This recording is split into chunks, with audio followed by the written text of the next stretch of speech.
Have you ever made a choice you knew was against your own best interest? Have you ever lingered in a feeling of sadness or even humiliation, finding a strange, almost perverse comfort in the pain? We are told to be rational, to be logical, to pursue what is advantageous, what is healthy, what is sensible. The modern world is built on this premise: 2 plus 2 equals 4. Follow the formula, get the result, live happily. But what if this formula is a lie? What if the most human thing you can do is to defy it? In his profound and unsettling work, Notes from the Underground, the great Russian novelist Fyodor Dostoevsky introduces us to a character who is a living rebellion against this idea. The underground man is not a hero. He is sick, spiteful, and alienated. Yet, his bitter confessions reveal a powerful blueprint for understanding the hidden, irrational depths of our own minds. He argues that the deepest parts of our humanity are found not in our reason, but in our rebellion against it. The first lesson from the underground is a declaration of war on the tyranny of logic. The underground man lives in a world that is beginning to believe that all human behavior can be calculated, predicted, and optimized. That if we simply show a person what is in their best interest, they will naturally follow it, like a key turning in a lock. He scoffs at this. He argues that the one thing a man desires most is not advantage, not prosperity, but the freedom to desire whatever he wants, even if it's the most absurd, self-destructive thing imaginable. He famously declares that he would not be surprised if, in a future utopia of pure reason, some gentleman would rise up and proclaim, "What if we kick all this reason to the curb, just so we can live by our own stupid will?" Think of it like this. Imagine a young architect, brilliant and promising. Society, her family, her mentors all present her with a perfect blueprint for success. Work at this prestigious firm, design these specific types of buildings, follow this path, and you will achieve wealth, respect, and security. 2 plus 2 will equal 4. But every night, she goes home and secretly sketches impossible, fantastical buildings that defy physics and serve no practical purpose. She knows pursuing them would be career suicide. It is illogical, but the act of creating them, the act of choosing her own stupid will over the perfect blueprint, is the only thing that makes her feel alive. She is preserving her right to desire something other than advantage. She is preserving her right to want 2 plus 2 to equal 5. This leads to the second, more disturbing insight from the underground, the pleasure we sometimes find in our own suffering. The underground man confesses that a hyper-conscious individual like himself finds a strange voluptuousness in pain.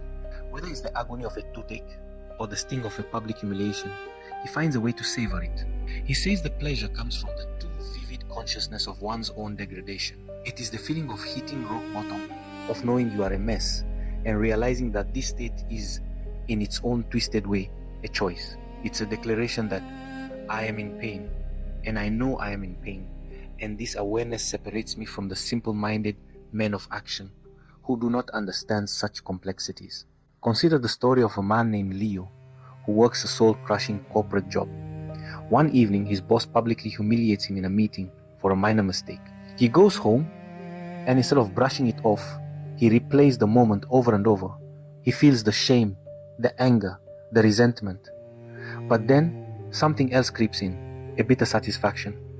This is what the world is, he tells himself. Cruel and unjust. I am a victim, a martyr to this meaningless system. This narrative of suffering gives him a powerful, albeit negative sense of identity. He rejects the advantageous path of forgiveness or self-improvement, choosing instead to find a dark pleasure in the certainty of his own misery. He is the master of his own private hell.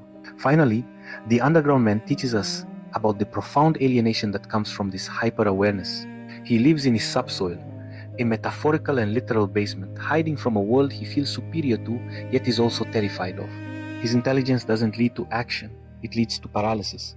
He thinks so much, considers every possible outcome and humiliation, that he can never bring himself to do anything. He despises the men of action, those simple, direct people who pursue their goals like an enraged bull, stopping only when they hit a wall. He sees them as stupid and limited. Yet, he also envies them with every fiber of his being. He envies their ability to not overthink, to simply live. His consciousness is his curse. It is a cage from which he can see the world but never participate in it. This is the paradox of the modern outsider. In an age of infinite information, we can become so aware of everything that we are paralyzed by it. We see the flaws in every system, the hypocrisy in every person, and the potential for failure in every action. And so, like the underground man, we retreat. We retreat into our own underground, our apartments, our online forums, our curated digital worlds where we can observe, critique, and resent without ever taking the risk of living. So, what are we to do with these dark and unsettling lessons? Dostoevsky isn't giving us a guide to happiness. He's giving us a guide to being human. He's reminding us that we are not simple machines to be optimized.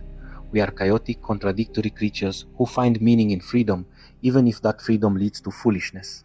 We find identity in our suffering, even as it pains us, and our deepest thoughts can be both a source of profound insight and a cage of paralyzing alienation.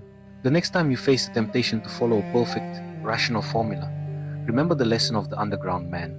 The path to a full life is not to ignore the dark, irrational corners of your mind, but to understand them, to acknowledge your own underground. For it is there, in the depths, where the true, untamable essence of your humanity resides.